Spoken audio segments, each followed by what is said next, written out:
اعوذ باللہ من الشیطان الرجیم بسم اللہ الرحمن الرحیم رب اشرح لی صدری ویسر لی امری واحلل عقدۃ من لسانی یفقہوا قولی۔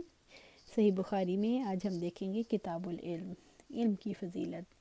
ارشاد باری تعالیٰ ہے، اللہ تعالیٰ تم میں سے ان لوگوں کو درجات کے اعتبار سے بلندی عطا فرمائے گا جو ایمان لائے اور جنہیں علم دیا گیا، اور اللہ تعالیٰ تمہارے اعمال سے پوری طرح باخبر ہے۔ اس کے علاوہ فرمان الہی ہے، آپ کہہ دیجئے میرے رب میرے علم میں اضافہ فرما۔ جس شخص سے کوئی علمی مسئلہ دریافت کیا جائے اور وہ کسی بات میں مصروف ہو تو اسے چاہیے کہ وہ اپنی بات پوری کرے پھر جواب دے۔ ابو ہریرہ رضی اللہ تعالیٰ عنہ سے روایت ہے، ایک مرتبہ نبی صلی اللہ علیہ وسلم مجلس میں لوگوں سے کچھ بیان کر رہے تھے۔ ایک دیہاتی آپ کے پاس آیا اور کہنے لگا، قیامت کب آئے گی؟ رسول اللہ صلی اللہ علیہ وسلم اسے کوئی جواب دیے بغیر اپنی باتوں میں مصروف رہے۔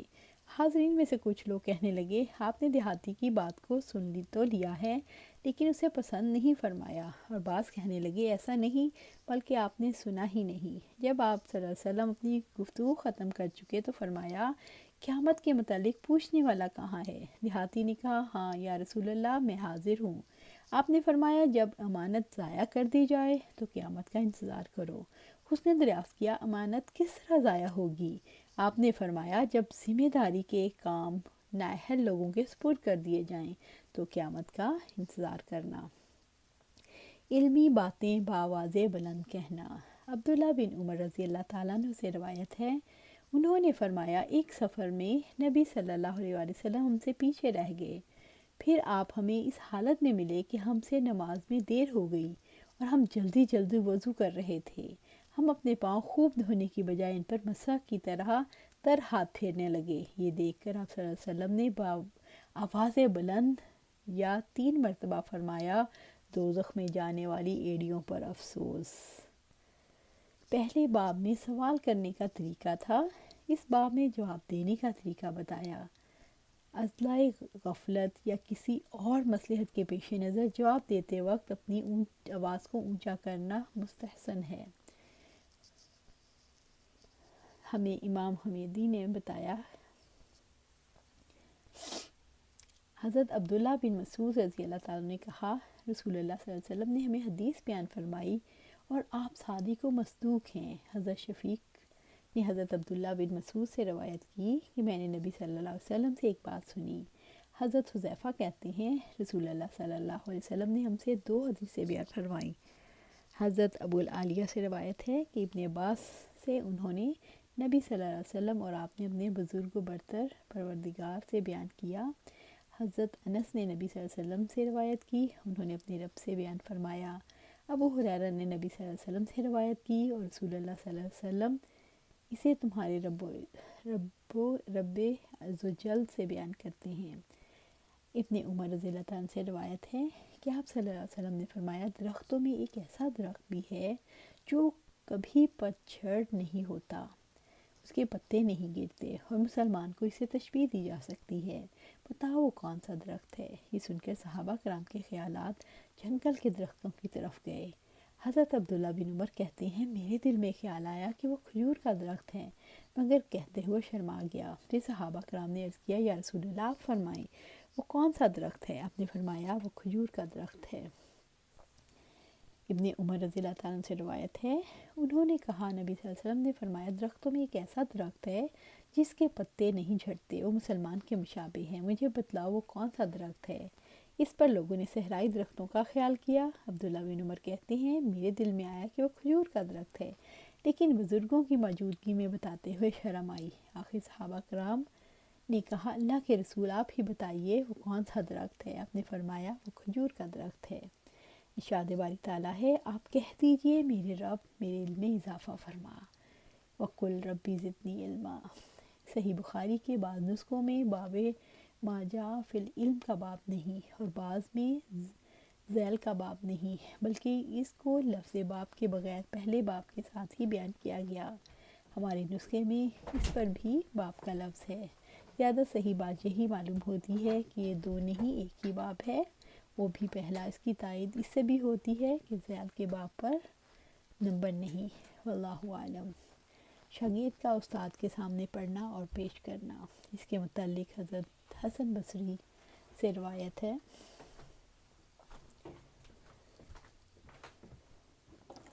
آپ صلی اللہ علیہ وسلم سے سوال کیا، اللہ تعالیٰ نے آپ کو نمازوں کی ادائیگی کا حکم دیا ہے؟ آپ نے فرمایا ہاں، یہ قرا علی نبی صلی اللہ علیہ وسلم ہے۔ حضرت انس رضی اللہ تعالیٰ عنہ سے روایت ہے، انہوں نے فرمایا ایک مرتبہ ہم مسجد میں نبی صلی اللہ علیہ وسلم کے ساتھ بیٹھے تھے کہ ایک اونٹ سوار آیا اور اپنے اونٹ کو مسجد میں بٹھا کر باندھ دیا، پھر پوچھنے لگا تم میں محمد صلی اللہ علیہ وسلم کون ہیں؟ نبی صلی اللہ علیہ وسلم اس وقت صحابہ رضی اللہ عنہم میں تکیہ لگائے بیٹھے تھے۔ ہم نے کہا یہ سفید رنگ والے تکیہ لگائے بیٹھے ہیں۔ وہ آپ سے کہنے لگا اے فرزند عبد المطلب، نبی صلی اللہ علیہ وسلم نے فرمایا پوچھ میں تجھے جواب دیتا ہوں۔ اس نے نبی صلی اللہ علیہ وسلم سے کہا میں آپ سے کچھ دریافت کرنے والا ہوں اور اس میں سختی کروں گا، اب دل میں مجھ پر ناراض نہ ہوں۔ آپ نے فرمایا کوئی بات نہیں، جو چاہے پوچھ۔ اس نے پوچھا میں آپ کو آپ کے پروردگار اور آپ سے پہلے لوگوں کے مالک کی قسم دے کر پوچھتا ہوں، کیا اللہ تعالیٰ نے آپ کو تمام انسانوں کی طرح محبوس کیا ہے؟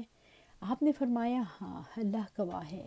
پھر اس نے پوچھا میں آپ کو اللہ کی قسم دیتا ہوں، کیا اللہ تعالیٰ نے آپ کو دن رات میں 5 نمازیں پڑھنے کا حکم دیا ہے؟ آپ نے فرمایا ہاں، اللہ شاہد ہے۔ پھر اس نے کہا میں آپ کو اللہ کی قسم دیتا ہوں، کیا اللہ تعالیٰ نے سال بھر میں رمضان کے روزے رکھنے کا حکم دیا ہے؟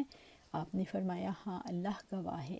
پھر کہنے لگا میں آپ کو قسم دیتا ہوں، کیا اللہ تعالیٰ نے آپ کو حکم دیا ہے کہ آپ ہمارے امراء سے صدقہ لے کر ہمارے فقراء پر تقسیم کریں؟ آپ نے فرمایا ہاں، اللہ گواہ ہے۔ اس کے بعد وہ شخص کہنے لگا اس شریعت پر ایمان لاتا ہوں جو آپ لائے ہیں، میں اپنی قوم کا نمائندہ بن کر حاضر خدمت ہوا ہوں۔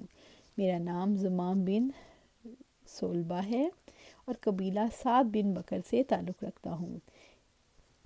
اس حدیث میں حج کا ذکر نہیں کیونکہ روایت میں اختصار ہے۔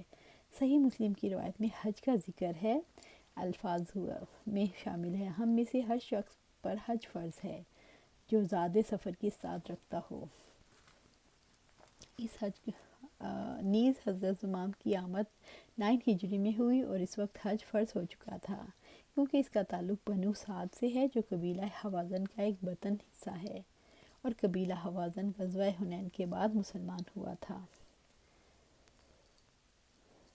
حضرت انس رضی اللہ تعالیٰ عنہ کا بیان ہے کہ حضرت عثمان نے مصاحف کی کتابت کرائی اور انہیں چاروں طرف بھیج دیا۔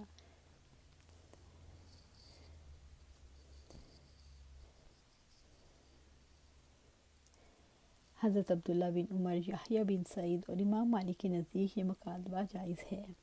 بعض اہل حجاز نے مناولہ کے جواز پر نبی صلی اللہ علیہ وسلم کی ایک حدیث سے استدلال کیا، جبکہ آپ نے امیر لشکر کو ایک مکتوب دیا اور تاکید فرمائی کہ فلاں مقام تک پہنچنے سے قبل تم نے اسے پڑھنا نہیں۔ جب وہ اس مقام پر پہنچ گیا تو انہوں نے وہ مکتوب لوگوں کو پڑھ کر سنایا، انہیں آپ کے حکم کی اطلاع دی۔ حضرت ابن عباس سے روایت ہے کہ آپ صلی اللہ علیہ وسلم نے اپنا خط ایک شخص کے ہمراہ بھیجا، اس سے فرمایا یہ خط بحرین کے گورنر کو پہنچا دے۔ پھر حاکم بحرین نے اس کو کسریٰ تک پہنچا دیا، کسریٰ نے اسے پڑھ کر چاپ کر دیا۔ راوی ابن شہاب نے کہا میرا خیال ہے ابن مسیب نے کہا اس واقعے کو سن کر رسول اللہ صلی اللہ علیہ وسلم نے ان کے لیے بد دعا کی کہ وہ ہر طرح ریزہ ریزہ کر دیے جائے۔ آج ہم یہیں پر ختم کریں گے، انشاءاللہ نیکسٹ آگے ادھر سے شروع کریں گے۔ اللہ سبحانہ تعالیٰ سے دعا ہے کہ ہمیں اللہ سبحانہ تعالیٰ قرآن و سنت پر عمل کرنے کی توفیق دے اور اس پر استقامت دے، آمین یا رب العالمین۔